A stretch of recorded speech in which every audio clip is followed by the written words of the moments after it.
Hi, Carm Capriato here, and welcome to Remarkable Results Radio, episode 383, with the AAPEX Service EDU panel discussion recorded live at AAPEX 2018. Our topic, the road to great technicians. And you know, your help is needed. Basically, you can't buy a master technician anymore. You've got to build your own.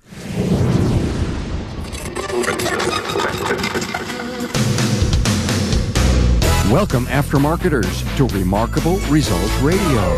Listen to learn just one thing from today's episode on your journey to remarkable results.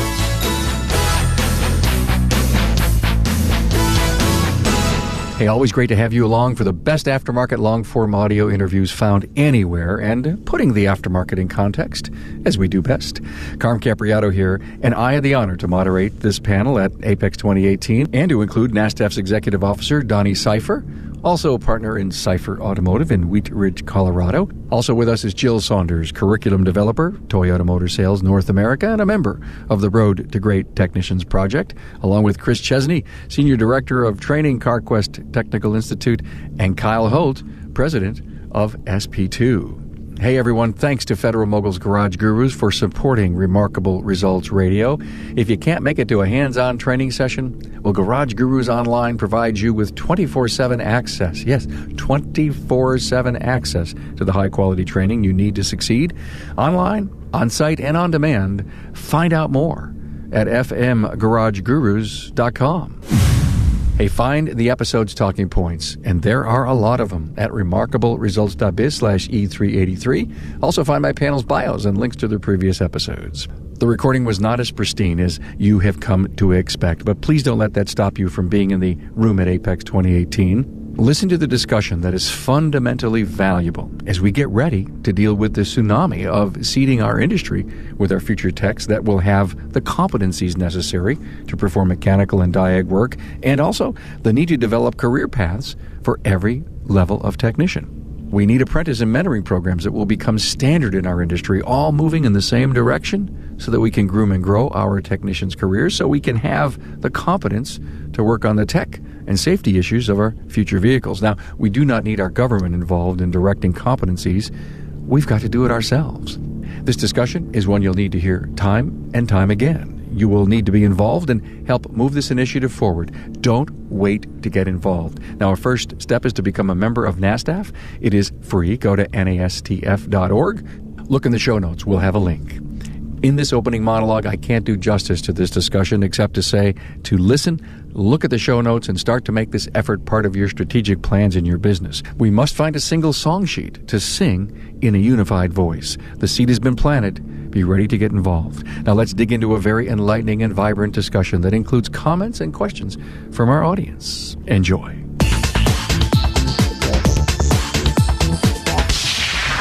Independent shop owners must pay attention to this movement because the larger groups who will develop career pathing will take the talent.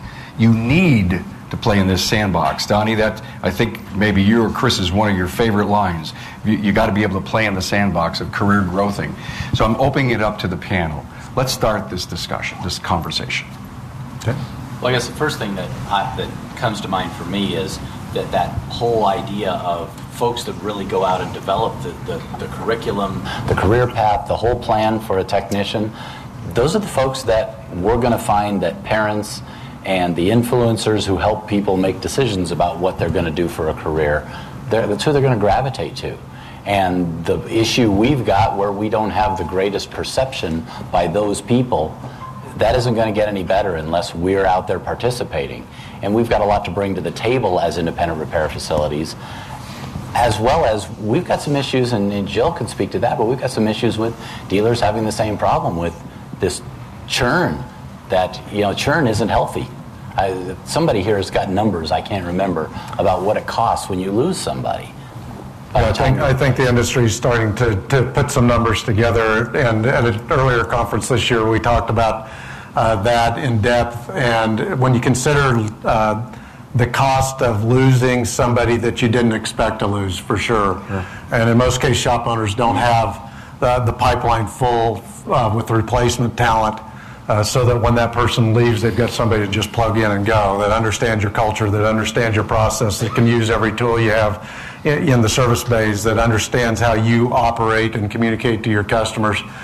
So when you lose that person, the amount of revenue that you lose or do not gain over a period of time it could be $12,000 to $15,000 in profit a month. It could be $100,000 in revenue if it lasts for 6 or 7 months. And it depends on how you onboard and how complex that is. At the end of the day, you can't afford to just go out and find somebody when you need to go find somebody. You always have to be involved in this process of growing your own or being partners with others in your community, so that as shop owners you're growing talent together so that you can share that talent. Otherwise, everybody in the industry or everybody in your market is losing cash. Let me break in here and say we just can't ignore this problem. And on the podcast, when I interview service professionals, I say, so what's your biggest challenge in the industry? I always ask it in a questionnaire that I send out to them, and they always write down the technician shortage. And I really, about 2 months ago, I said, I got to stop asking that question. I just have to stop. And my question now is, what are you doing about it? And that's what we're here talking about. So I think the notes that are going to come by the way, we're going to record this and put it out as a podcast, so you can have a chance. You don't have to take a ton of notes. They'll be kind of done and already done and scripted in an audio format for you. But the churn, Donnie, I think you mentioned the word churn. Jill, what's Toyota doing about that? We're trying to come up with some creative solutions for this. I think the number is we need 1,400 technicians a year to keep our Toyota and Lexus dealers supplied. We have our T10 program, which is a great program, but unfortunately we don't get enough technicians to fill that 1,400 technicians every year. We're trying some creative solutions, trying to partner our dealers better with high schools and post-secondary programs, get them in touch with where they should be recruiting from. I'm currently working on a program right now to help people transitioning from the military back into the workforce that have a technical aptitude that they can apply and go through an accelerated training program, be in the classroom for 12 weeks, and then we'll pair them with a dealer where they'll be an apprentice for 38 weeks and hopefully become close to, or if not, a certified technician by the time their program is done. And there's a lot of excitement in the military right now. I think some people, when they're ready to exit, one of their biggest fears, whether they decide they're gonna end their career with the military and come into the civilian life, is what am I gonna do after I exit? If I don't know, maybe I'll sign up again. I wonder how many think about joining the automotive industry if they were in the motor pool. I mean, I would imagine that would seem like a natural evolution. Did anybody here hire a military vet? You have? Complications. Not problem solvers. They're used to do what they're supposed to do. So it's a tell me what to do and I'll do it. So a really good tech, he's got to be a problem solver and know what to do. Yeah. Okay, but so that can be a bit of a challenge. So my question is are they trainable, Amy? Yes, sometimes. Sometimes. Okay. Got it. Yes. Hi, sure, I can repeat that. My name's Faye. I'm from San Antonio, Texas, and I do mobile automotive repair. So I have a lot of my customers are veterans, and I work on projects with them. But one of my favorite customers, who's a veteran, when he got out of the military, he was really excited about the Toyota T10 program. He went through it, did all the training, has a bunch of ASCs, and then when he was doing that, working in the shop, there's a senior technician who said to him, hey, trust me, you don't want to do this. The pay sucks, talking about flat rate, and gave him a bunch of reasons why not to. And so, he left that. So I'm wondering, what actually, this is not the question. This is just the answer. That's my feedback. Good feedback. Thank you. I can't believe I'm going to be Phil Donahue this early in the show. really, let's get something more established up here, and then I'll come out and hold you, write down your ideas. But thank you very much. Wow, I usually do this at the end. That was good, Carl. I'm talking with Jonathan Cicchelli, a technical product specialist with Federal Mogul Motor Parts. Now, you're visiting shops every day, so when you put product in the hands of the technicians and service advisors, what are they saying? Going back to Federal Mogul's long-term presence in the industry, they already know the product, and some of them we don't have to say much about.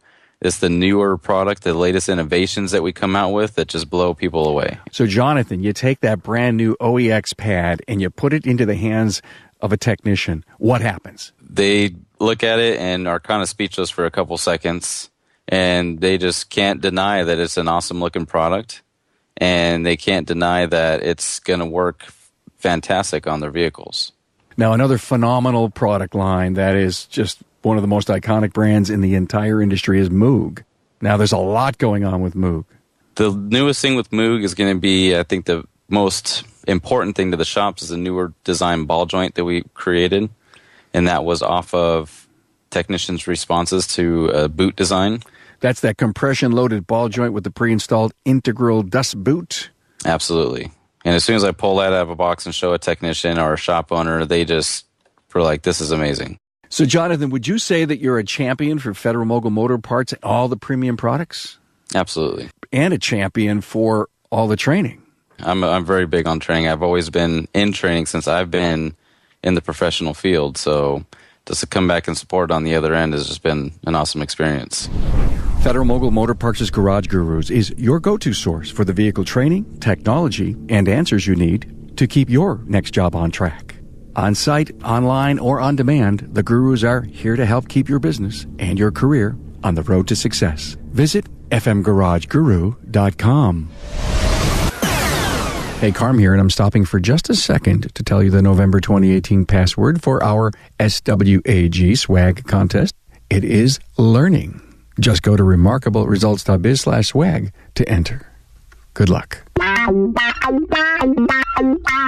Kyle, any like to chime in for us? Yeah, I think that if I were going to say something, I'm going to steer away from the military topic for just a moment. That's okay. Because I don't want you to have to take your mic out of your shirt to give it to people again. But, where we work is primarily with the career tech students. And so we're working across 2,600 career tech programs. We've got 175,000 students using our training each year. But the stats show that only 6% of all students in America are even considering any type of career tech education. And so we've done such a great job of steering every student towards a 4-year program. If all we've got is 6% even thinking about it, now we've got to share that 6% with cosmetology, we've got to share it with HVACR, we've got to share that with welding. That's a really small number to pull from.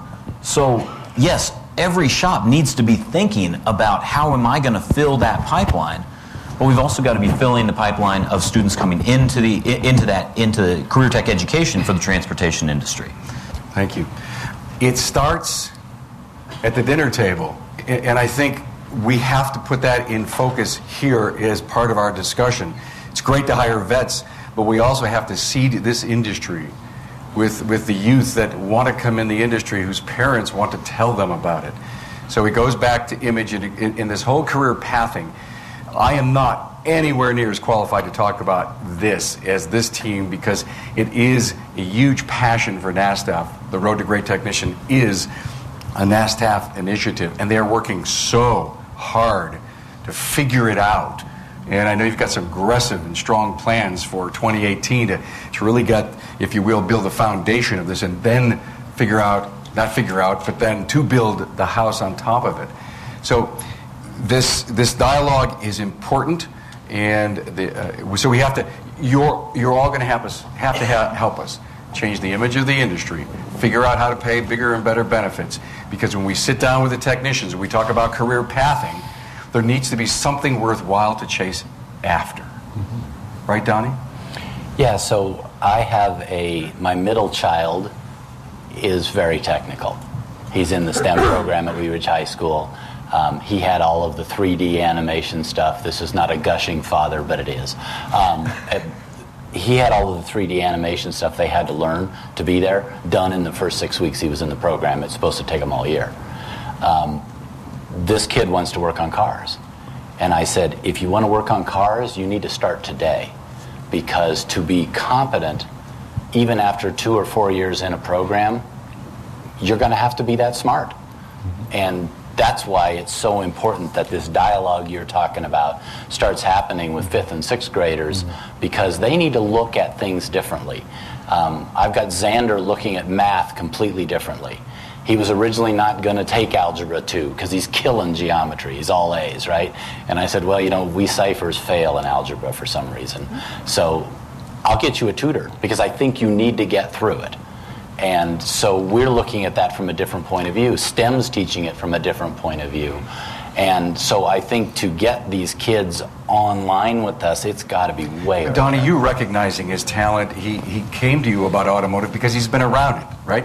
He was born into the family business. He's down working with Grandpa right now today. And but what about our future who's not working with Grandpa in a repair facility? And the parents say, accountant, lawyer, oh, you're a gamer, you should be a programmer. I mean, those are the careers people are looking to set forth for their kids. But the kids cross-pollinate each other. The STEM program's proven that. Sure. If at Wheat Ridge, if you've got kids who would never have thought of it, I've got one kid that's my third daughter, not really, but they live at my house, right? She was not going to go do anything. In fact, she's at Wheat Ridge High School strictly because of the STEM program. No involvement. By the way, the automotive STEM? Yes. I interviewed seven of the students last year in the AAPEX studio here. You owe it to yourself to go on my website. By the way, my cards are out in front of you. Go to my website, go to the search bar, type in STEM.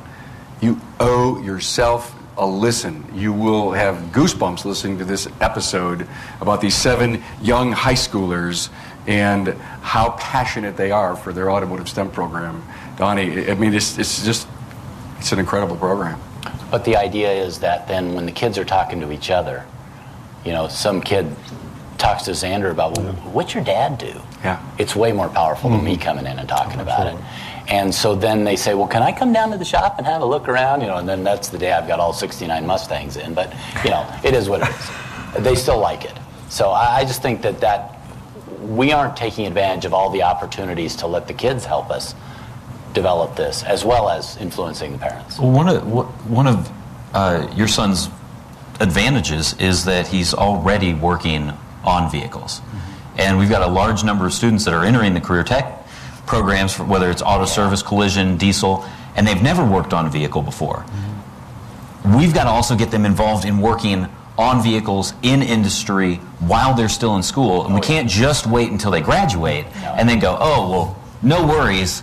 I'm not worried at all that you'll instead choose to go work at Walmart or at Wendy's or something like that. We've got to get them involved in a shop, in a real shop environment, like your son has the opportunity to do.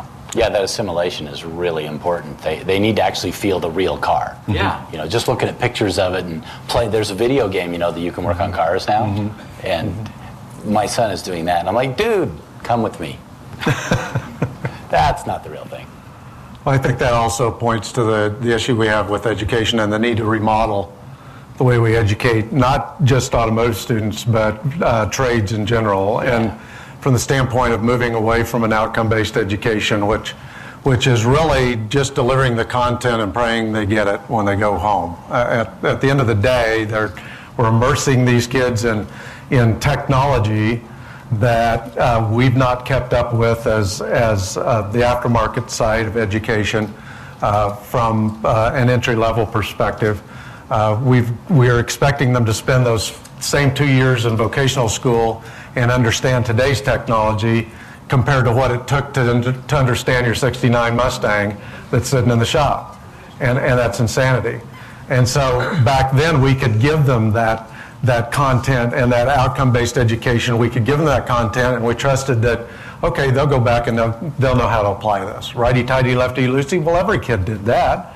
They did that before they got into grade school. Today, kids don't play tactically in everyday life or in their play. But we need to move from that outcome piece to a more competency-based or mastery of skill program, which is really the same content. It's just giving them the opportunity to get their hands on it, do it, apply it, and do it in a relative way, a relational way as well, which means if it's relevant and it's in context with what we are going to have them do when they get into industry, not some broken down Camaro that's a drag car for the high school instructor and we're having them work on it. 69 Mustang's okay, but the Camaro would be bad. Or not working on just a simulator only or a trainer only, which is the front end of a car that's cut off and has casters on it, and that's relevant to a certain point. But to go and use those skills in what I call use those skills in anger. Use those skills for a reason. Use those skills to solve a problem. And so then giving them the opportunity to prove that skill or that they've mastered that skill and not keep them locked into that content at that point until all their peers move at the same point in time to the next project or the next course or the next level, but give them the opportunity to move when they're ready. Chris, it just triggered a thought. Road to Great Technicians. I know we're needing to do stuff in middle school, high school, post-secondary, so that it flows upward. Is the initiative, this is a question to all of you, is that part of it, but it also is the people that are in the industry now and working have to join that same program so that when this group gets there, they're already done or they're in it? Yeah, it's a cradle-to-grave approach is what we're looking at, a complete career path. You know, if you're interested in this, how do we sustain you and help you do it? And it doesn't matter. In our opinion, the way this program is structured, whether it's in Jill's shop or it's my shop, they should be able to come in with the same competencies. Mm-hmm. That's what we're targeting, is to train so that they come in with the same competencies, and all they have to learn is the culture of that business. Mm-hmm. So if I'm going to work at Toyota, I'm working on these models, and that's the piece I have to learn there. But I am extremely competent at doing a brake job from day one. And I understand electricity, and a light bulb does not elude me. How are you going to actually get this done? We have to do it fast. All right, so not only from the point of view of we need to get it done soon, but we also can't spend 10 years making somebody competent because they've got too much investment. They're going to lose interest. Even these Z kids that we're getting to work with at the high school that are they're different from their parents. In fact, I like to say they're baby boomers. That's what I hear. I think that those kids really, they won't hang around for a long time if you don't have them a way to take all of that knowledge that they're gaining and put it into action. Mm-hmm. Mm-hmm. Agreed. So let's talk about putting that into action then, because this is something that we're working on at SP2 and talking about how do we make this a part of the Road to Great Technicians, and that comes down to mentoring. So we've been working in conjunction with ASE and the ASE Education Foundation on how do we create a systematized mentoring program that's digital, accessible, and scalable across the entire nation. And so we created some training courses. We created a course on how to be a mentor, what's expected of you, what you can expect out of your mentee, how to be a mentee, what should you expect when you're as an entry-level tech going in and having a mentor next to you. And then also for the manager of that relationship, how do you pick your mentor? How do you pick your mentee? How do you pay your mentor and your mentee? And because if you don't pay if that mentor is going to lose $1 growing that next technician, they will sabotage the program. So they can't lose money on it. How do you deal with tool issues? That mentee is not going to have all the tools that they're going to need. So there's going to be borrowing, or there may be shop-owned tools. How do you put all this together? And then we created an online mobile optimized tracking system where the mentor has it on his phone or his tablet, and he or she is out there with their mentor and saying, okay, here are the tasks, and that's where we're using the ASE Education Foundation task lists. If we can get education and we can get industry speaking the same language, I think we'll figure out which tasks are important to industry but not important to education, which tasks are important to education but not important to industry, and where we really matched up. Because you mentioned brake jobs. They need to be able to do brake jobs right from day one, work on tires and wheels, do some of this basic stuff. But what do students really want to do? They want to tear down an engine. They want to rebuild an engine. Do you really want an entry-level tech working on an engine in the shop from day one? No way. No way. So we've got to have industry and education like joined at the hip. And so we're working with ASC on this. In fact, I see Mike from ASC in the audience right now. And this is something that's important to our organizations, but it's important across the whole thing. That's why, and we're giving the mentoring program away. So how do we get that mentoring out there, figure out what we're doing right and what we're doing wrong, and make those changes? We'd rather give it away for free and fix this mentoring thing. So the training and the tracking system. Okay. Yes, you can definitely have it. Shop owners that are here have got to listen to that. How can they get it? All they got to do is go to sp2.org and just send an email to us. Just contact us. Say, I want the mentoring system. You got it. It's yours. It's yours. Now look, it's not going to be the end-all be-all right from the get-go. We know that. ASC knows that. And we've all talked about this. We all recognize that we're not going to get this 100% right away. So but if we don't do something, then we're all going to be here a year from now, 5 years from now going, boy, it sure would be good if we had a mentoring system. So what I'm hearing, Donnie, it has to happen now. Kyle, you've got something that would help the current group of young people that are in our industry and get them through the ranks the right way. Mm-hmm. Because I think the mentoring program is the right way today. I mean, there's no better way to do it than to have some kind of structure. That's what you're saying. Yeah, but we've also got to show the young technicians a career path. Mm-hmm. And I think that's maybe the thing that Road to Great Technicians has really been working on is how do we show them not just here's a broom, start sweeping, or welcome to the lube rack, never shall you see the light of day again. But what do you need to do to get to that next level? And I think that's where Donnie's been trying to lead our group together and go, okay, how do we show that career path for this next generation of technicians? So you said career path. Whose responsibility is it? Our shop owner? Well, I think it's an industry responsibility to really identify. I mean, yesterday at the NASTF meeting, I did a show of hands. Well, let's do it again. How many started as a technician? Everybody. How many of you are still a technician? Okay, so you see, there are other jobs you can do in this industry, clearly, or you wouldn't be at AAPEX. So how do we show parents and kids the opportunities beyond just being a technician? This is also why I say we have to do it fast, because we may only have them for 3 to 5 years in the shop.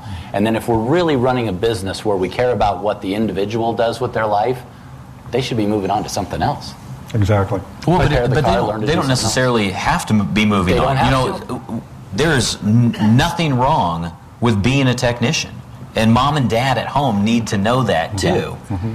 But there are ways to move up from the lube rack to that next level. How do I become a B tech? Then how do I move on to become an A tech? What are the things I need to do? And if I want to move in other directions, what are those? Maybe parts, corporate with OEMs, whatever you do, Donnie. A raise of hands. Does anyone know what Donnie does? Donnie doesn't. Please let me know. What's my job description? My dad would like to know what my job description is. I bet you. Great stuff, you all. Thank you so much. Part of the Road to Great Technicians is to really figure out that competency piece, and I'm going to throw that up for grabs here. Okay. Well, I think the first thing we have to do is identify those competencies, and really what a competency is, and how you write those and create them in such a way that it's understandable across the industry is step one. But I think it also starts with, it started with a conversation that Donnie and I had about a month and a half ago in Colorado with ASC. And I'll share that conversation at a high level with you. At the end of the day, industry allowed control of itself and the pipeline of talent coming into our shops to go away, to leave our hands in our control in the 70s and 80s. There's a few of you in here that are old enough to remember this. So I see the old guys sitting over here in the corner. So okay, there's not much. Thanks for bringing the hair, John. So that's exactly right.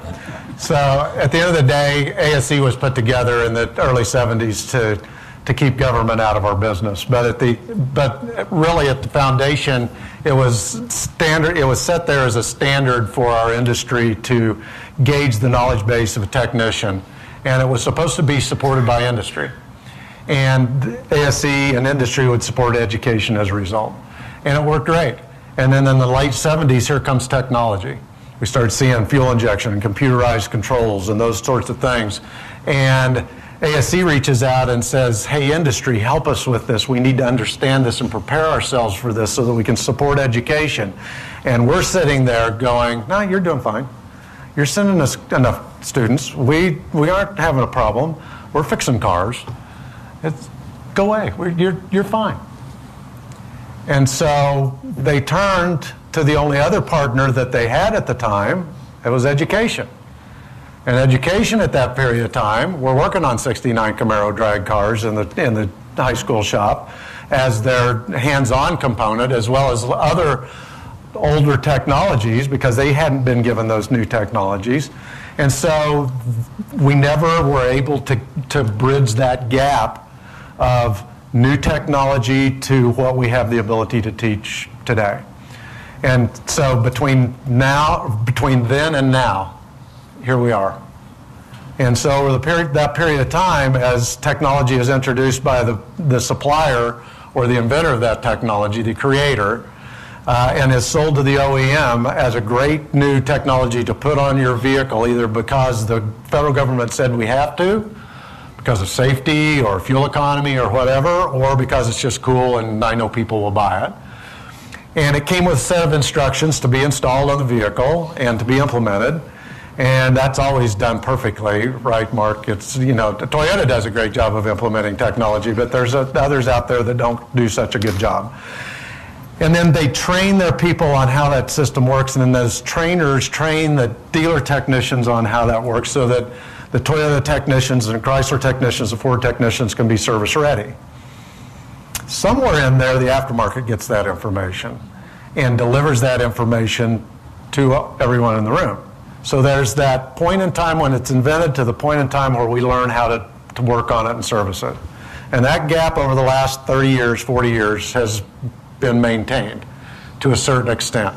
It's pretty stable until the last several years. And now technology is on this upward curve, and it's starting to get into that very steep curve. If you recall, Mary Barra, CEO of General Motors, 2 years ago stated that in the next 5 years you'll see more technology launched in this industry than you have in the last 40 years in this industry.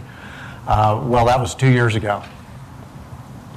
Just saying. So the next 3 years we're going to see an upward climb in that technology. So she was right, and the outcome is we're going to have a competency issue. So at the end of the day, we're seeing that gap grow because the technology is being advanced so fast that we can't keep up.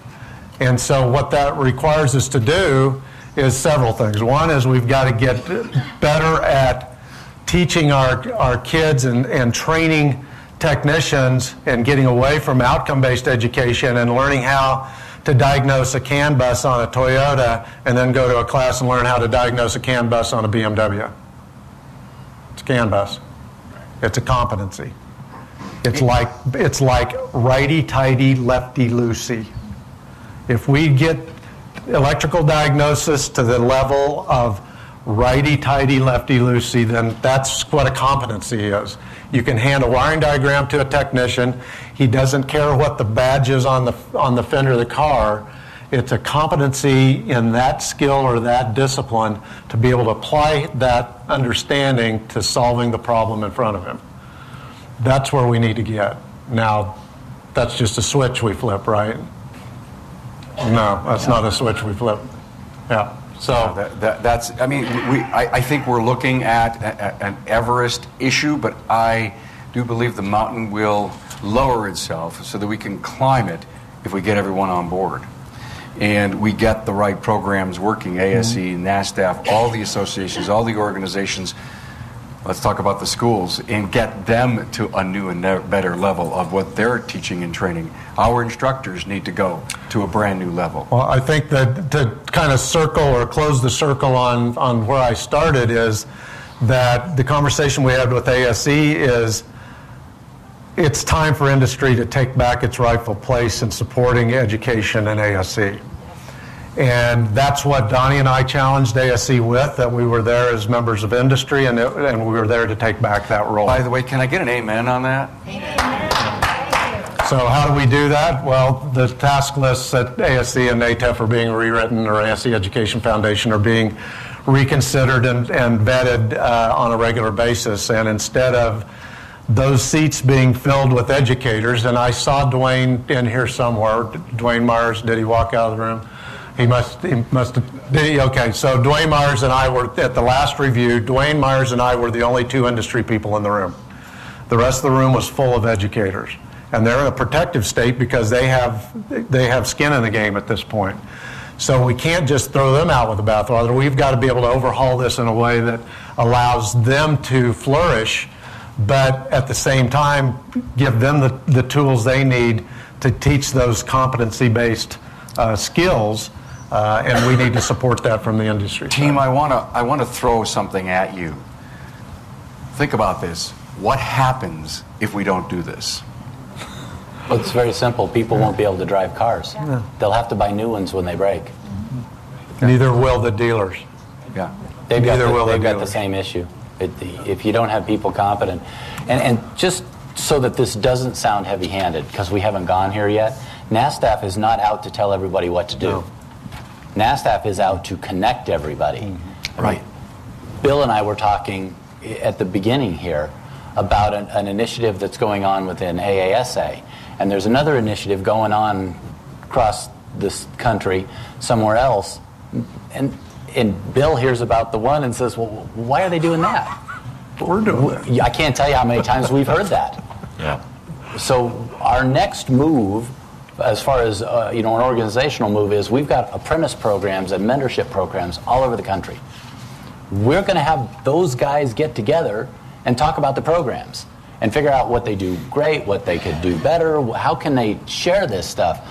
Because everybody seems to want to reinvent the wheel. It's very frustrating when you hear, oh no, we've got it. We got the whole industry, we got it. Well, we've heard that for 30 years. Mm-hmm. It hasn't gotten done. So one thing that I think is interesting that just happened to me 3 days ago is that I was talking with one of the executives at one of the large collision repair MSOs, and he said, we need to talk about mentoring. We've been trying to do it internally. We've tried to create our own program and didn't go so hot.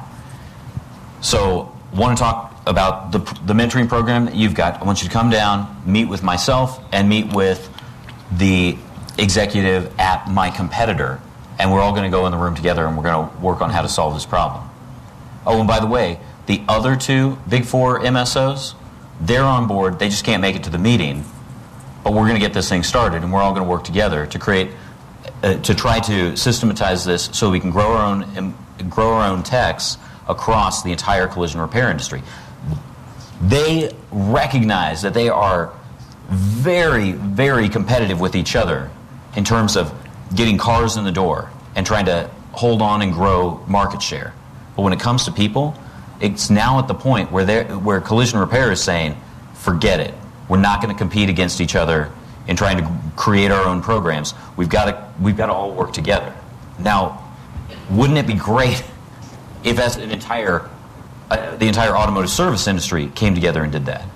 And we're starting to see that also on the diesel side.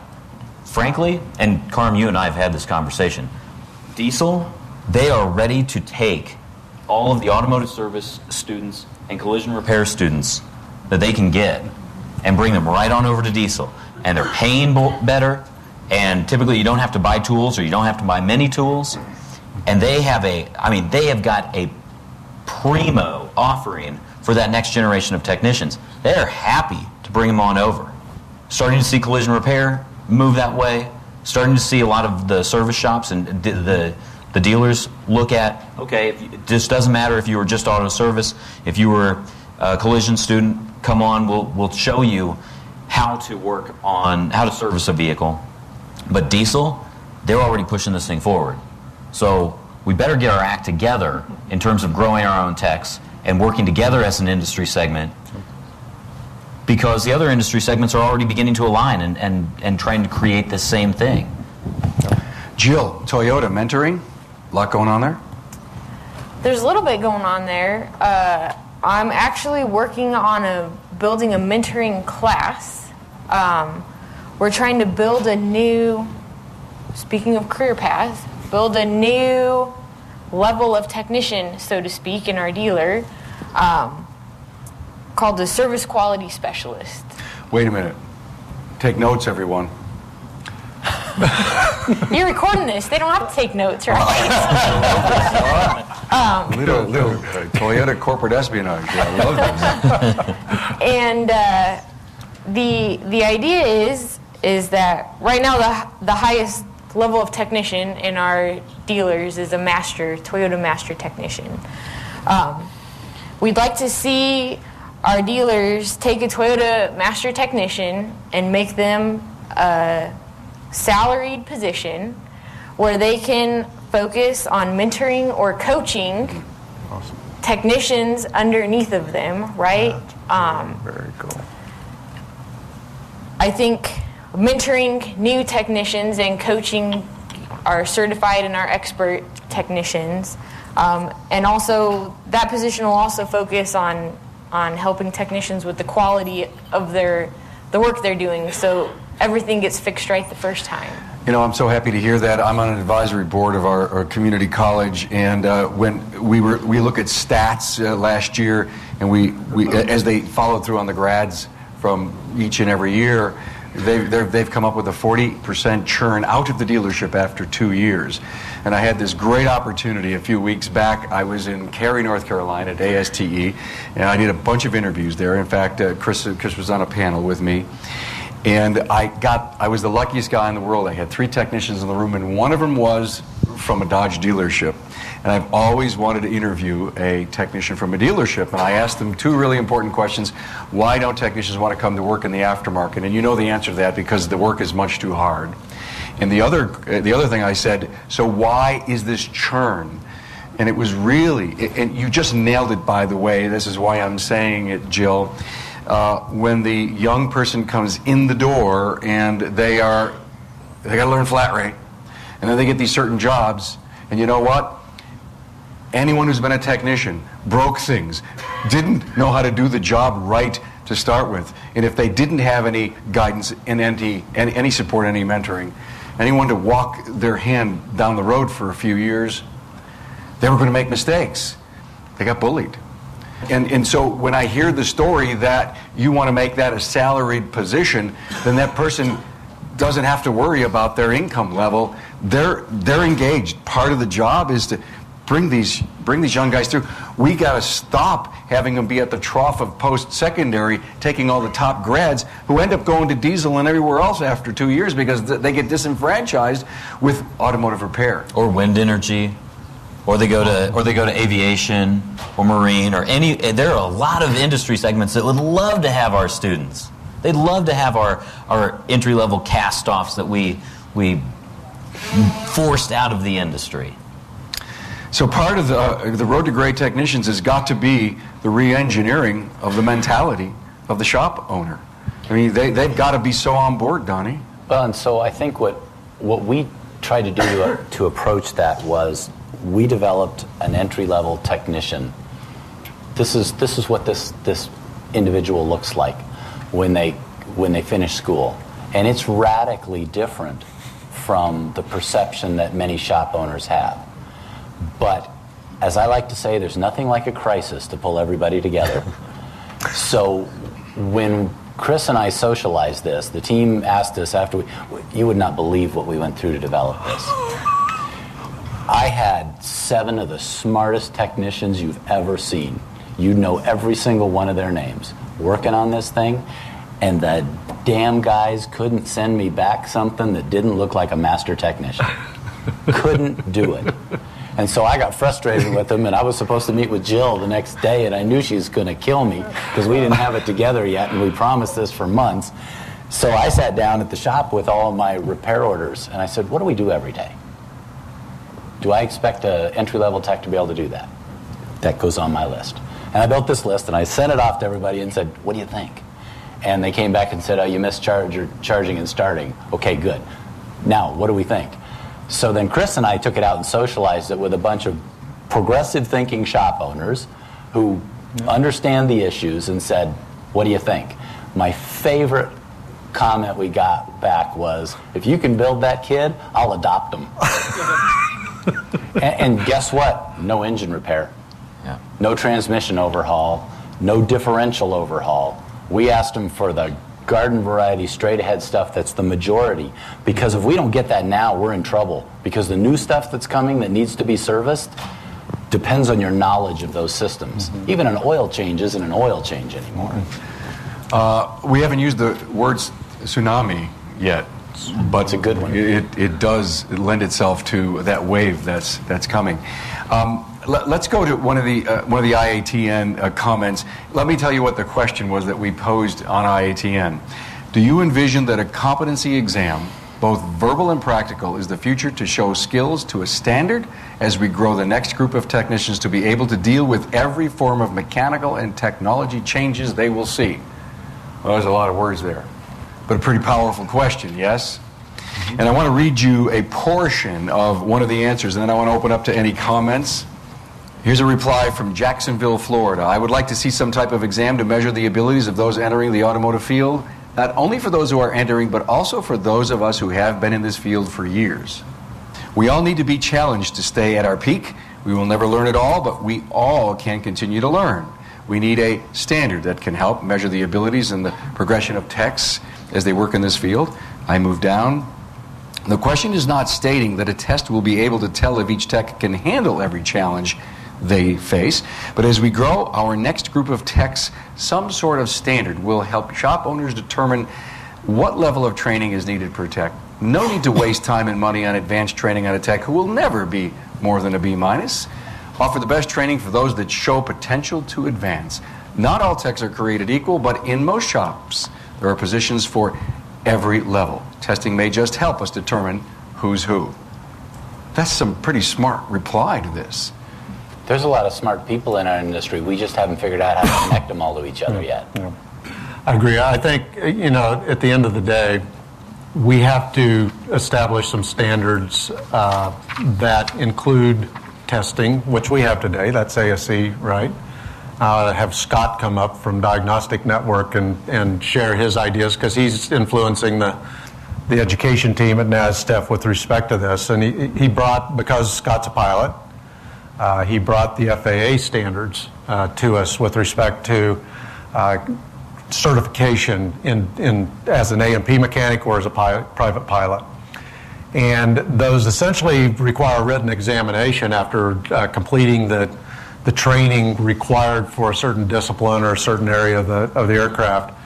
And so it'd be the same for the automobile. But then it's followed by scheduling an appointment with the certified examiner, so you can offer an oral exam, which the examiner is going to choose from a list of questions that are a part of that standard that are available for that examiner to offer to the student or to the technician.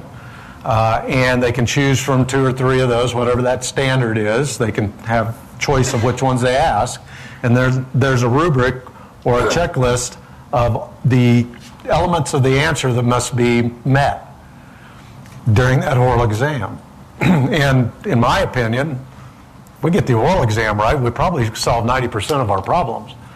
Because if, as educators in this room, and I see a lot of you out there, when you're going into a classroom and you start talking in terms of electronics or electrical systems, What's the number one thing that most students think they can do, but they can't do?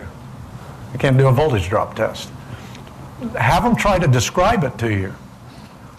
Have them do an oral exam on that and see whether or not, if they can describe it and hit the rubric, they can probably perform it. But then if they pass that oral exam, then they get to go in the back of, into the shop area of the examiner, and they do a practical exam. So I think that FAA model is so nearly perfect for what we do. If we just emulate that and then worry about standing that up, I think the hard work doesn't need to be building something different than what the FAA built. I think the hard work is how do we support it?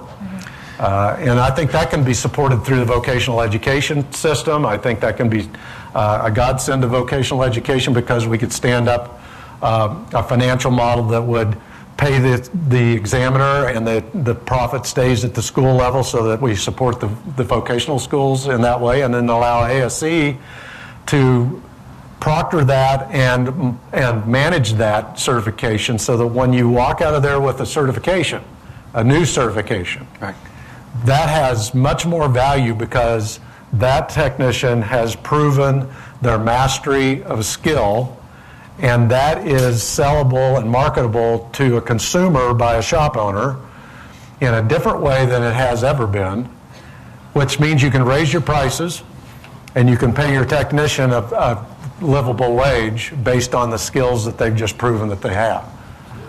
That should be an amen. So we need another amen. Another amen. Thank you. Jill, can we learn anything from Skills USA? I absolutely think we can. Skills USA is a hands-on competency-based test, right? For those of you that don't know, Skills USA is a partnership between industry and education for secondary and post-secondary students, where students will compete with each other, sometimes like at a local level in a school, then to a regional level, then to a state level, then to a national level, and even to a world level, where you're competing with technicians or other vocational programs with folks from other countries. Kyle and I have been on the team helping put together this contest. I got Chris and Donnie to show up this year to the national contest, and Scott. Well, and it should be noted that you're in charge of the AST national competition. I don't like to announce that, but she is. Thank you. She's the boss. She's the boss. Where we're testing these students with both the ASC written test, which is 100 points of the 1,000 points that these students have the ability to learn, right? What best way to show that you know what you're doing than by actually doing it? And I think there's a lot of opportunity. Most of the time, the students at the national level, they've already got a plan of what they're going to do after they've graduated. I think where we as an industry can really help support this program is at our local and state levels, because the pool of students that are so excited about the industry, that are learning the trade, but not only the trade, they're learning the soft skills as well, how to interview, how to do a resume.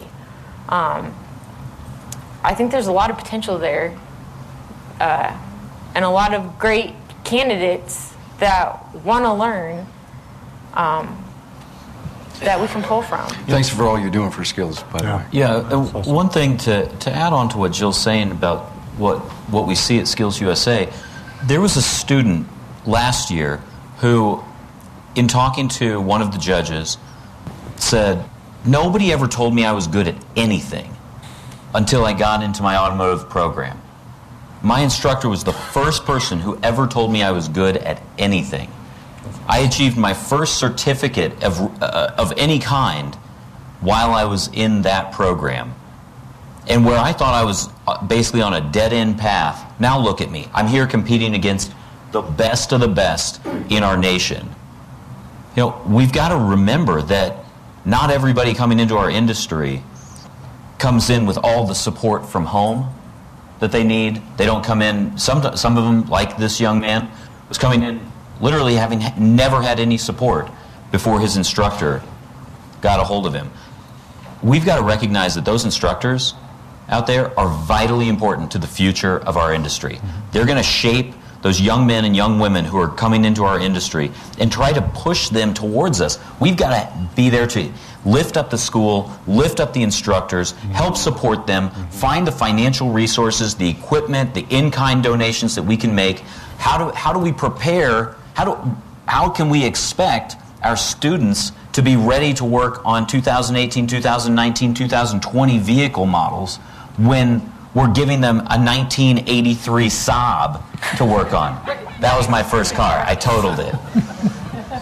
And don't let the air out of their balloon the day they get out of school and walk into our shop. That's right. Don't say, everything you learned there, forget all that. Yeah. Yep. It's not the first time I heard it. Yeah. Jill, I have a follow-up. All of you, really, the students that are going through all the skill levels, both local, state, regional, and national, has anyone done any research to find out where they end up 3, 4, 5 years later? I mean, is secondary going to post? Is post going into the aftermarket or the dealerships? Are they working technicians? Anybody know? It's a good question. I'll have to get back to you on that. I think that's the holy grail. That's where there are a lot of organizations out there trying to track those students from cradle to grave, right? Cradle all the way, cradle to retirement. There you go. I mean, thank you, Jill. By the way, this is what I do for a living. I ask good questions. Thank you. I promise you, if she gets back to me, I'll get back to you. Hey, one more comment here from the IATN thread. It's a short one here. I think a test for knowledge and a hands-on test for abilities would be a great way to get the right fit for vocational schooling. Too many people think they have the smarts, the skills, and the abilities to be a great tech when, in fact, they don't. And it is an injustice to both the schools and the potential student to admit them and lead them on. I really feel bad for people who invest all that time and energy into something that they just never will be successful at. Many colleges have testing for minimum levels for entrance to their programs. Why can't automotive programs? Champlin, Minnesota. I think we need to think about what happens if we don't. I think because of the technology onslaught that we're facing, that we're not facing, we're in the middle of it. And quite frankly, the vehicles you drive every day that, flash a little light in the mirror or shake the steering wheel or annoy you with a, why can't I turn out of this lane and beep at you and honk at you. That technology, that advanced driver assistance systems, ADAS technology, which is the enabler to autonomous vehicles, which don't worry about autonomous vehicles. There's nobody in here going to own one. And at the end of the day, we have to work on the technology that supports that. So the onslaught of technology is really putting us in a position of risk because all of that technology is focused on really one primary thing, and that's safety. And because it's safety focused, who's watching? I can tell you, Donnie and I have both talked to NHTSA. Well, we don't talk to NHTSA. We typically listen to NHTSA. And the government is watching us from the standpoint of safety as well as cybersecurity. And if we don't get our act together and do this ourselves, I feel like I'm back in 1972 when Harley Veers told me we're trying to keep the damn government out of our lives. And it's not typically a bad thing, but we've got to get our act together because if we don't, they'll come in and tell us how to do this, and we may not like it. We just can't sit on the sidelines anymore. And we need to join associations. You need to be part of NASTF. And, I heard a lot of discussion about getting to know your politician because, as you say, Chris, if the government's watching, one day Congress is going to have to act on something, and we need a voice at that table. So it's time for comments or questions of our great panel. All right, we'll start up here. So I was over at SEMA a couple days ago, and I took a fascinating workshop. It was one I actually had to pay for. It was like $75, and it was directed towards the collision industry. And I figured, and it was all about liability with all this new stuff. And I thought, well, there's some of it's going to trickle down to us. And when I left that class, I was shaken in my shoes with what's coming. So 2 comments of what I got out of the class. One was they were told that they all need to now have a technician working in their body shops because of all of this new technology, and they need the smart guys. So they're going after our master L1s, the guys who know the electrical and can test and diagnose. So I found that fascinating to think that every body shop all over the country is now going to be in our pool of competing with the dealers and the diesel and everybody else. The second thing was the liability of it. And so that's a whole nother level of bringing in these new people working in our shops. Is right now, I do have an intern that works with us, and I'm so excited to get this thing because I'm trying to reinvent the wheel, and I've been asking Chris at like 12, every time I see him, it's like, do you have the mentoring thing figured out yet? So I'm really excited to get that because I need a path, so that's awesome. But right now, I'm more worried about getting my master techs trained enough so that I don't have the liability that's coming. And so that piece of competency, bringing the kids in, that's going to be a whole nother level. And the liability stuff, which we haven't talked about at all, has to be a piece of it. To educate us shop owners, to help us, because it's really scary. Were they talking about the John Eagle case? They talked about a couple different ones, and it was interesting because they had a panel of like 6 people, and 2 of the people talked about how they were sued, and and it was like, wow. So let me take that. Let me share with you that I've jumped off the deep end of the pool of the collision industry over the last couple of months. I've personally been to Appleton, Wisconsin, and visited ICAR's Tech Center. ICAR and our group are partnering to bring collision and mechanical closer together to enable your technicians who have attended our training to use those towards platinum and gold certification within the ICAR side of the house, and vice versa. But what we've learned is this, because of the research we're doing in our research center in Raleigh, North Carolina, focused heavily on ADIS technology, and Scott's got a video. One of these days he's going to release a video of some of the ADIS training and ADIS demonstrations that we did with his crew there, and it'll be on diagnostic.net. What we have in front of us today is 2 organizations that deal with automobiles that have never really had to fight over each other or over talent, but we have to today. But I think there's 2 things you need to think about with that part of your question. One is, yes, they're competing for the same tech, but it's opportunity for mechanical shop to partner with a collision shop in your market and become a partner in that type of service and repair, especially in small communities. So keep that in mind. Second thing is the technology itself and the liability associated with it. There are conversations, and you can go on YouTube and find all sorts of panels that you'll hear discussions around. You're going to get sued. They're going to take your house. They're going to take your kids. They're going to take, your grandchildren, and they're going to oust you out of the country. It boils down, and I'm going to circle back to this because I've had some epiphanies over the last, it didn't happen last night, that's for sure, over the last couple months. ADIS technology really has the training industry and the equipment industry kind of up in arms and arguing about what it takes to calibrate an ADIS technology, a blind spot monitor, millimeter radar, forward-facing cameras, sonar, LiDAR, all this technology. And the forward-facing statements that all the OEMs tend to make of saying, well, you need to use this, this, and this, or you've got to have an OE scan tool, and you've got to follow OE process, and you have to have OE targets. We're digging into that. We're trying to prove or disprove that. And where we're at today is this. The The scan tool really can't tell the controller on board the car to do something wrong. It just tells it to do it. And it's used, you initiate that calibration after you've placed the targets in the appropriate position. The targets need to emulate or be the same as what the OE define. And it's not really the OE that defines them in many cases, it's the supplier of the technology that defines that in partnership with the OE.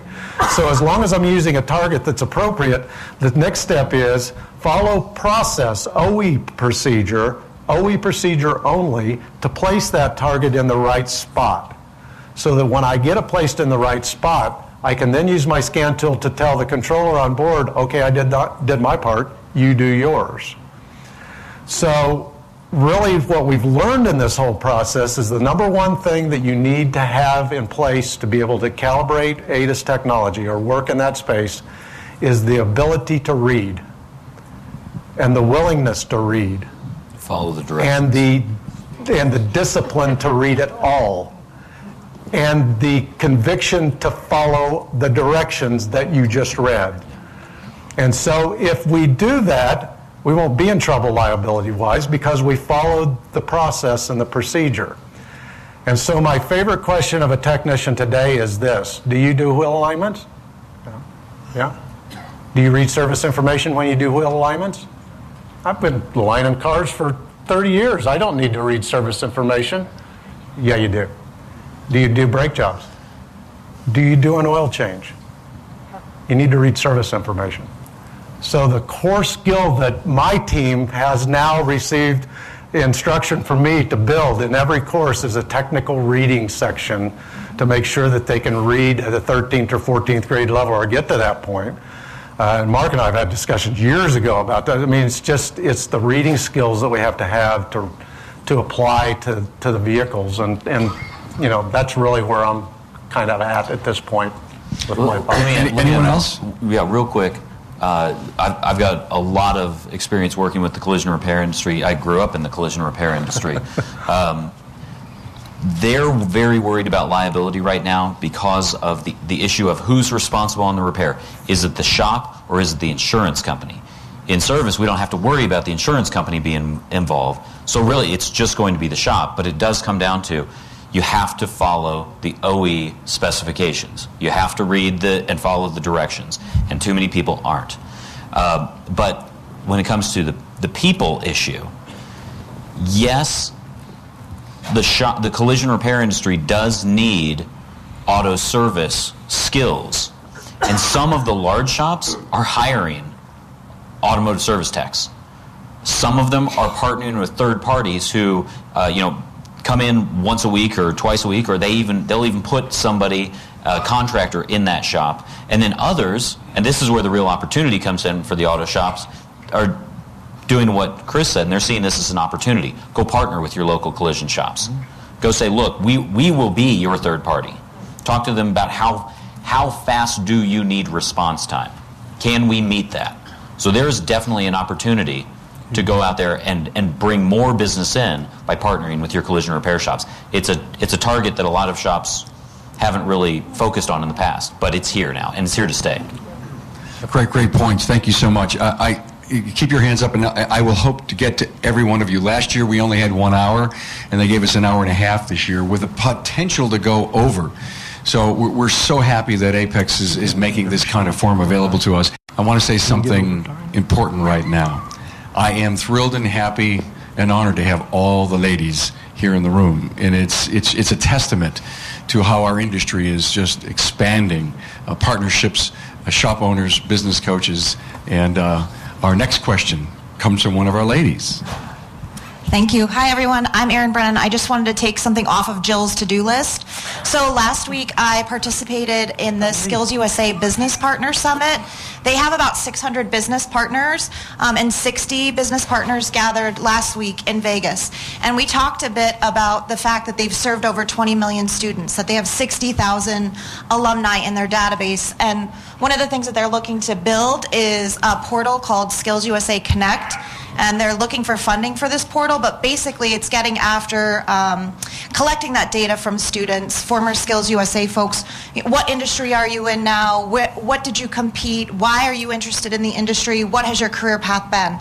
So while it's no short-term solution, they are looking to build that out. Cool. That's very cool. Carm, Aaron will get back to you on your question. Let me see business card. Thank you. Who's next? How you doing? My name is Robert Trevino. I do workforce development for Gulf States Toyota, and I've got my notes down here. Hold on. Get my soapbox ready. So a couple of things I heard discussed with the STEM, the automotive STEM. So that is something that I've been working on quite a bit with the U.S. Department of Education as far as trying to move the automotive technology out of transportation into a STEM program and incorporating in that, because as we all just discussed, when you look at it's a skill set, STEM is a skill set. You don't leave to apply for a STEM job. It's the skills that are applied. And all those skills are applied in our vehicles today. If you really think of all the technology, we all just mentioned it, especially in the safety aspect. For us, it's the safety sense for the Toyota vehicles. It's amazing what that is. The Camry has 39 different independent operating systems. So we do need a different technician than what we needed when I was a technician. When I was a technician, they patted me on my counselor and said, you know what, college may not be for you. Why don't you go on down to the shop? All right? So that's changed since now. That's not, now we need critical thinking. And that's a strong push that we really need to make as an industry, as an OEM, as aftermarket, because I've done it both. We really, really need that. So I'm really interested in the automotive STEM that you mentioned, because that's something that I'm really passionate about. I'm actually got invited by the U.S. Department of Education to speak at the Educated Summit in Washington, D.C. about the topic. So I look forward to doing that. Also, we're working on an apprenticeship program in our region. So I work for Gulf States Toyota. We're a private Toyota distributor. We cover a 5-state region. And I work with Ms. Saunders. So what we do is, what we're looking at putting together in our region is a pre-apprenticeship program. And the pre-apprenticeship program will create a vetting of people coming into the program, kind of like the testing that you mentioned, to make sure that before they enter the apprenticeship program, they are qualified to be in it, and they have the price of admission to be a technician. So we had partnered up with one of the Harris County Department of Education adult learners, and they're going to go through and vet people before they go in there. And before they enter the apprenticeship program, they have to have at least one ASC certification. So now we know that person is capable of learning, and they're committed to the industry. They've been exposed to it. So that will help us with the turnover, thus having a greater point of having growth. And that will be open across to people coming out of secondary, post-secondary, adult learners. So that way we get away also from the liability issue of them being too young to be in our shops. So now when we go into that and they're into other programs, they're actually able to be part, and they're covered by everybody's insurance as being liable. A pre-apprentice evaluation, apprentice evaluation, wouldn't it be something if we had a national something that everyone could use or borrow? And, but Donnie, to your point earlier, there's just so many different things going on. And my only comment is good stuff, but maybe one day we'll have some universal things. One thing I forgot to mention, too, is we're partnering with military as well, because they're also going in the pre-apprenticeship, they'll teach them the soft skills as well, and also the technical reading. Soft skills, that'll be an hour if we talk about that. Any comments? Yeah. Go ahead. I've got one, and I'll let them talk about the pre-apprenticeship, but I wanted to talk about the issue that you brought up about the students being shuffled down the hall to the auto shop class. That is still going on. That is still absolutely going on. And do not expect it to change unless you get involved with your schools and tell them that needs to change. It is still going on, and I was talking to an instructor just last week who said, I have a student who is a 25% in my class, and I am being forced to pass this student. And that's we're still getting that. You've got students in the classroom who are focused, energized, want to succeed, and you got students who got kicked out of math class for being disruptive. And you got everything in between. And soft skills, learning skills, you're going to hold it against the instructors when those students come out and they suck.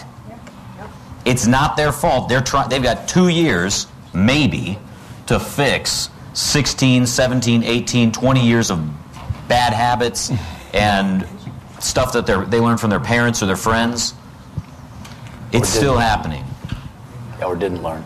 I would say if you're interested in being in the this group that we put together to talk about these apprentice and mentorship programs, go to the NASTF website. You can join while you're there. It's free. Shameless plug. And it's free. And so, yeah, it's free. More shameless plug. And send me an email off the site and say you want to be involved in that. We're thinking we'll put it together first quarter. Try to find somewhere sort of central to everybody who's interested in it, and we'll get you all together and we'll see what we can do. We'll get in a room. You know how you talk, right? We're not getting the funding for the automotive programs anywhere. You see these huge CTE programs being established, but the automotive isn't. But if we could get that shifted over into a STEM program, the funding will change. It'll put a different light on it. So now when somebody comes home and says, I want to be an automotive technician, you're going to be in shop? No. It's a STEM program because of all the technologies around it. There's a whole lot more schools recognizing that auto service, collision repair, heavy-duty diesel, welding, these are falling under the STEM category. Yeah. But it's going to change on a school district by school district or community college by community college basis. And, I mean, the fact of the matter is, at least right now, they're still going to shuffle the kid who's disruptive down to the auto shop and go, you deal with him, Mr. Johnson. And Mr. Johnson's got to try to turn that young man or young woman into a technician. That's a challenge. But if you flip back to catch them in 5th grade, because they're tactile learners and they don't fit into the system because they're tactile learners, you teach them differently right from the beginning. They're not disruptive students. There's a lot of these kids that I've run into over the years that are absolutely just not fitting because they don't learn the way that schools want them to learn. Yet they're smart. They're doing things at home that you're like, my God, well, could we refocus that on something else?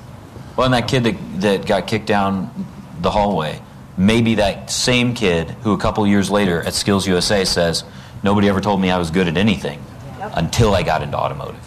I kind of feel, I have a really bad voice right now. I've been around students too long. I'm kind of coming from the belly of the beast. I'm a 24-year educator, and there's you're hitting on all the hot topics. Yes, our product, which our incoming product is our students that have been kicked down the hall. That's been a challenge for years. It is a thing. But we've got an issue, and you hit on this earlier, about the whole industry culture. So I'll have a student who is kicking ass coming into my program, like the one sitting right next to me on my left here. Not that the one sitting on my right isn't, but the one sitting on my left, who goes out after working a year in my program, gets an internship, and where do they put her at the Dodge dealer? Where do they put her? Lube rack. On the lube rack, because she's got to earn her stripes. And how long is she going to be there? Well, typically, every dealership that I work with, and half of my students are interning at dealerships today. All of them, with the exception of a couple, lube rack all day long, earning their stripes. And who's with them on the lube rack? The kids they brought out of detail, the kids they're hiring off the street, right? Off the street. She's the only one. How many at the lube rack? At yours? 4. She's the only one that is doing any training. The other 3, and she's now got seniority, right? So she's got seniority of the lube rack. And we're talking, in school, we're talking about CAN bus, and she's going to work spinning oil filters. So I understand that there's this concern about, are we educating them correctly? Should they be having an assessment exam when they leave, which is kind of where NATEF's at? Should they understand CAN buses? But what the shops are saying to the students is, you've just got to change oil faster.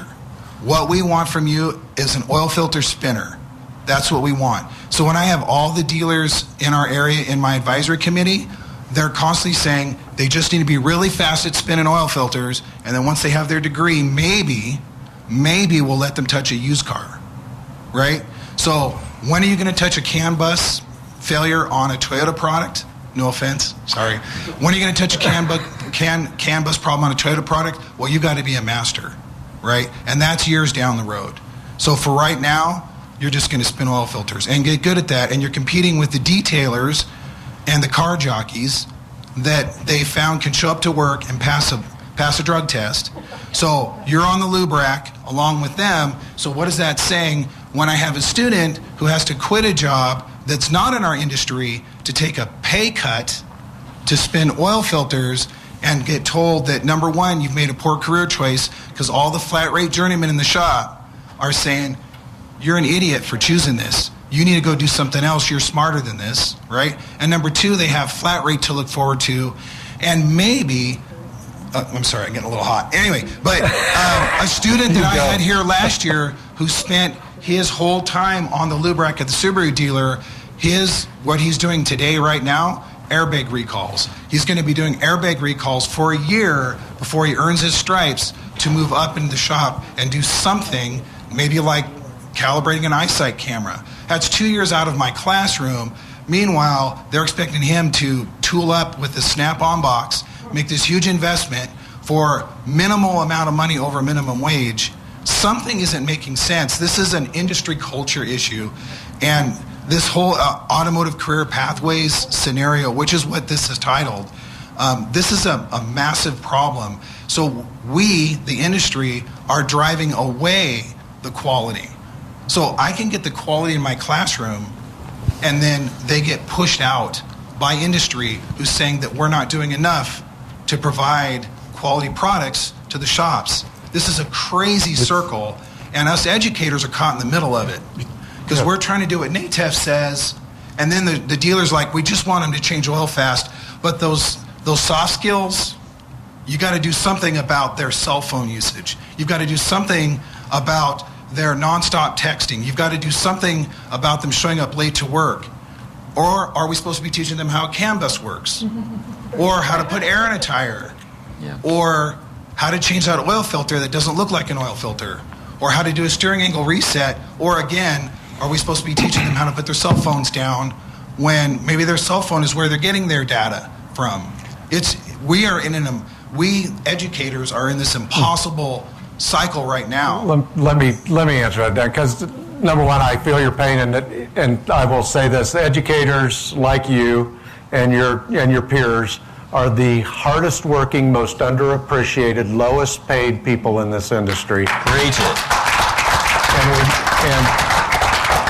And we need, and the fault in this whole thing is not you, and it's not the student. It's us. It's industry. It's the shop owners. It's those of us who have been in the industry for a long enough period of time have never seen a change in a business model, in many cases, since we got into the industry.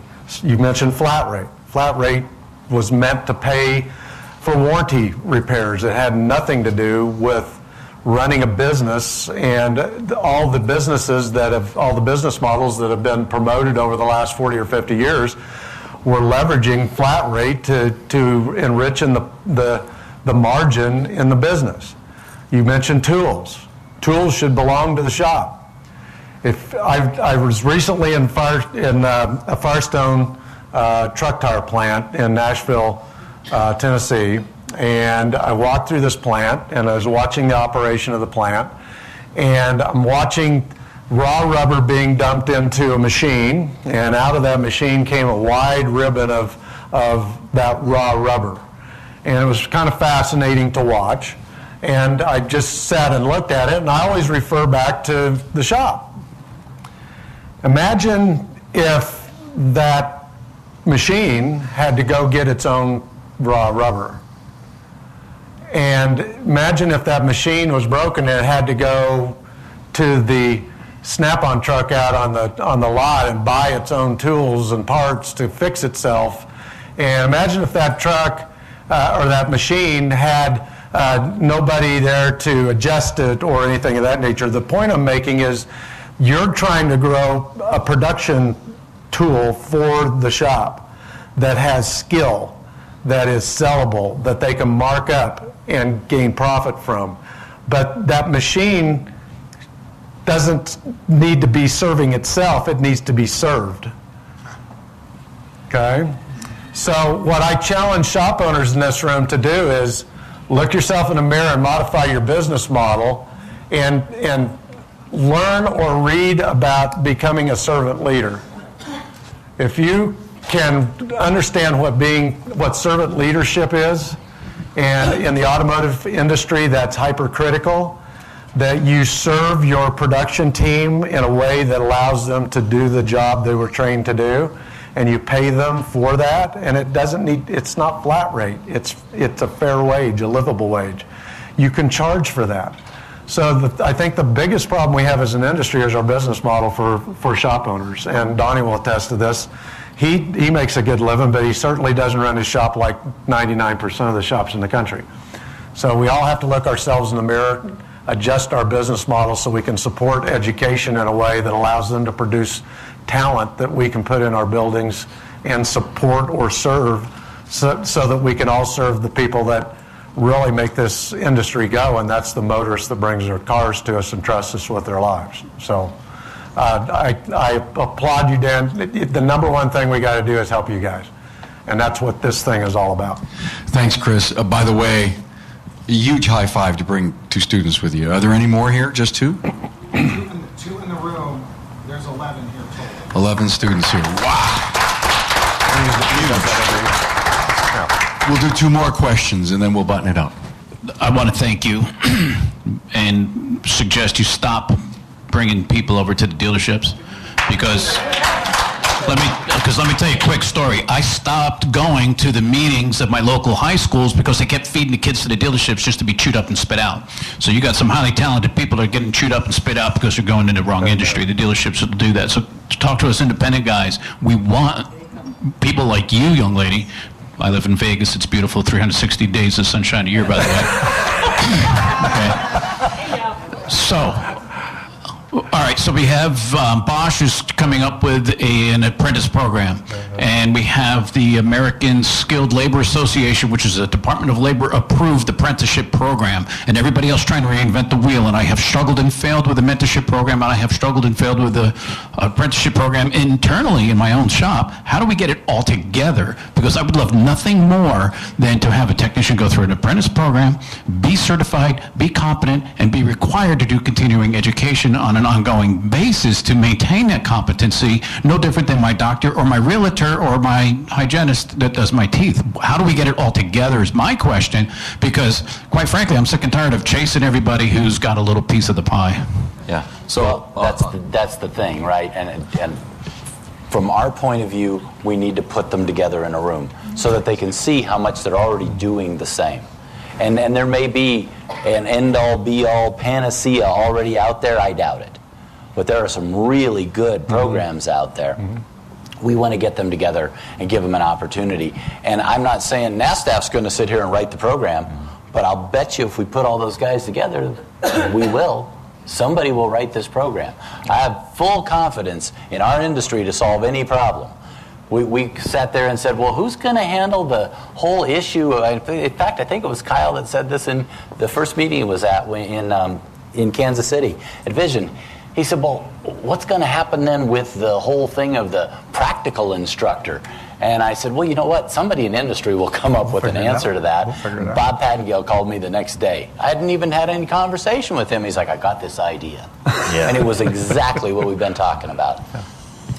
Yeah, and so we're putting this mentoring program together, and you're right. There's a whole lot of people that are out there doing that.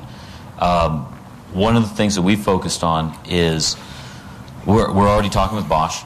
We know what they're doing. They know what we're doing. We're sharing with anybody, trying to get something that's industry that can be standardized. And part of that is we wanted to work with ASE and the ASE Ed Foundation because they're already working across almost all of the automotive career tech programs.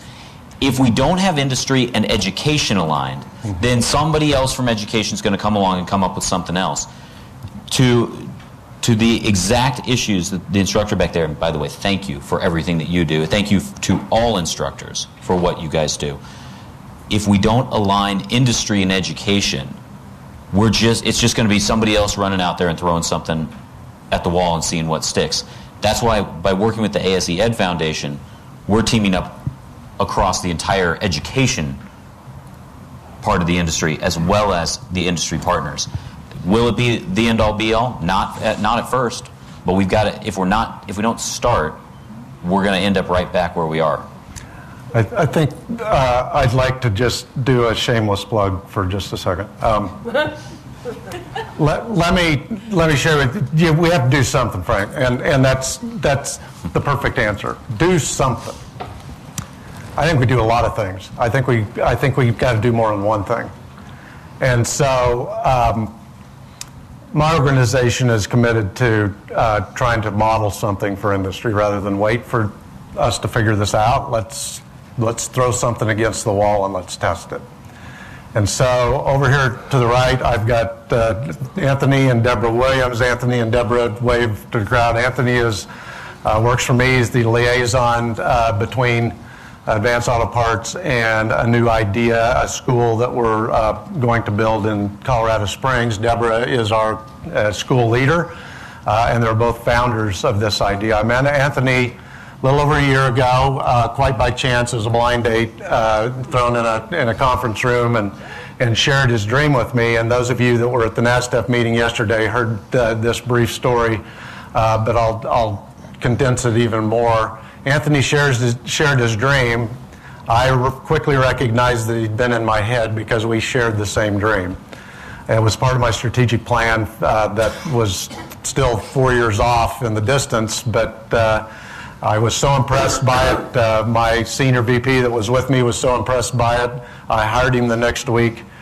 We put him to work on putting the charter application together for a PTEC school. PTEC is Pathways to Technology, Early College High School. It's a 6-year high school program that will be built in Colorado Springs. It will allow the students to be immersed in, and it's not just a different automotive school, it's a different education model that really it's much about what we've been talking about this afternoon. A 6-year high school, which gives us the ability to gain the per pupil funding from public school for those 6 years. So it's a public high school in partnership with a community college, in partnership with industry.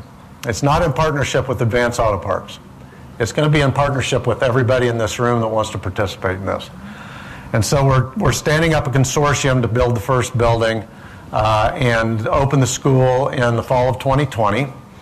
We have to write our own curriculum. We're in the process of doing that. But here's what the flow or student flow is going to look like in the school. In the first 2 years of their life, they'll be working in project-based learning that has a STEM foundation, or more importantly, a STEAM foundation. There's not a traditional classroom in the school. They will learn their core courses, which we must meet to graduate from high school. They've got to have their English and their math and their history and all of those things. But those teachers will be weaving those skills and those competencies within each project. Students will pick which projects they want to participate in. And they'll be immersed in one of all three pathways, and they'll choose one of these 3 pathways at the end of their sophomore year. And those pathways are automotive technology, business, and engineering. And as they go through those projects and gain knowledge about English, history, and math, the 4 or the 3 R's are going to be really in play in this school. And one is rigor.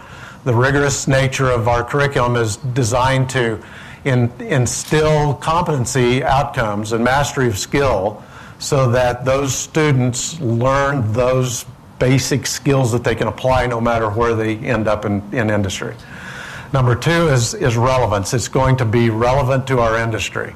The topics, the projects, everything is going to be relevant to the automotive service industry, the mobility industry.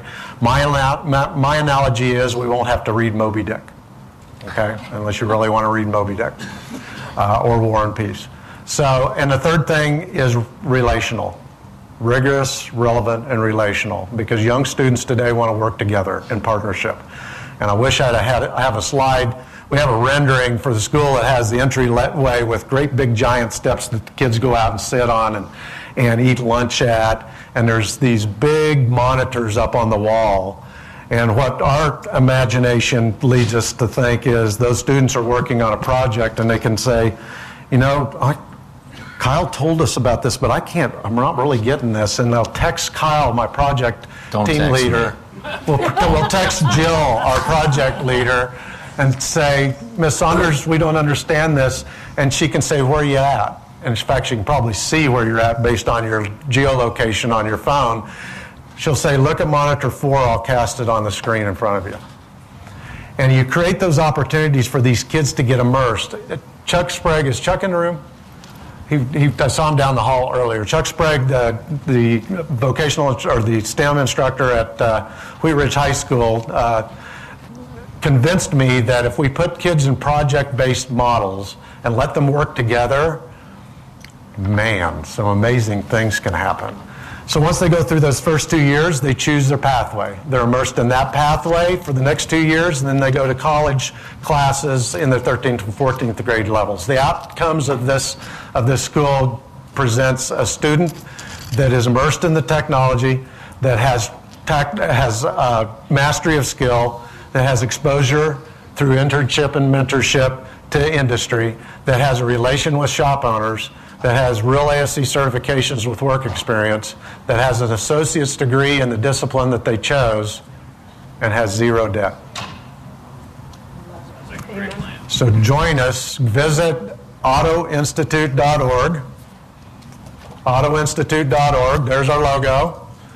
That site will be up probably Monday. I apologize, it's not up. We had a certificate issue with our IT team. You always blame it on IT. And it'll give you an opportunity to fill out a contact form and tell us how you want to participate in the project, and we'll reach out to you. I promised there would only be one more, but I have to do two, and I'm going to ask my two finals, because we are running late, to make it short. Okay, first of all, I want to make sure. I heard you guys right, but you can't have it both ways. You can't take students that are in 5th grade and expect to have and give them automotive training and expect to have them have high school grades or high school qualifications in math and science and all that. What we need, right? They need their high school skills to be this. They have to have that. The high school is the only place to do that. So let them wait till they're mature enough to make a decision and say, hey, I think I want that, and try it out. I'm on an advisory board for high school. I'm telling you, almost all those students do not stay in the automotive industry because of pay scale, because of dirty work conditions, because of a lot of different reasons. They leave it. We got to have the draw. Secondly, okay, most importantly, if you're going to make this work, there's going to have to be a co-op. You're going to have to find some way to co-op and get them a high school credit or get them a college credit so they go with it. Let them work in the field. But that means you got to have repair facilities that are qualified. You can't give it to just any repair facility. He's got to meet qualifications, safety, OSHA, whatever, right? So they can come in there. And they have to have a thing that says, you can't be on a lube rack for the 6 weeks you're going to be here, okay? You can do the lube rack for a week. You show him, they got a, state of Michigan says you have to work for 2 years as a trainee before you get certified on anything, okay? You can get the skills, you can pass the test, you still got to work. Yep. Okay, so this is a good thing. It's not a bad thing. However, it needs to be worked out so that repair shops like my own, okay, you have a good way to work that out cost effectively, right? Because you're right, they're not coming out of there with the skills, and even if they have the training and knowledge, they don't have the hand skills. They don't have the practical skills. Well, 40% of the graduates from automotive programs that enter the industry are leaving the industry in the first 2 years. That's not sustainable. Yep. And I don't think anybody up here is saying that we want to start training them on how to fix cars when they're when they're in 5th grade. What we're saying is that if we see that they're focused on tactile learning, maybe we can push them towards career tech education opportunities and show them that when they get to high school, hey, here are some opportunities in education that can help push you towards a transportation.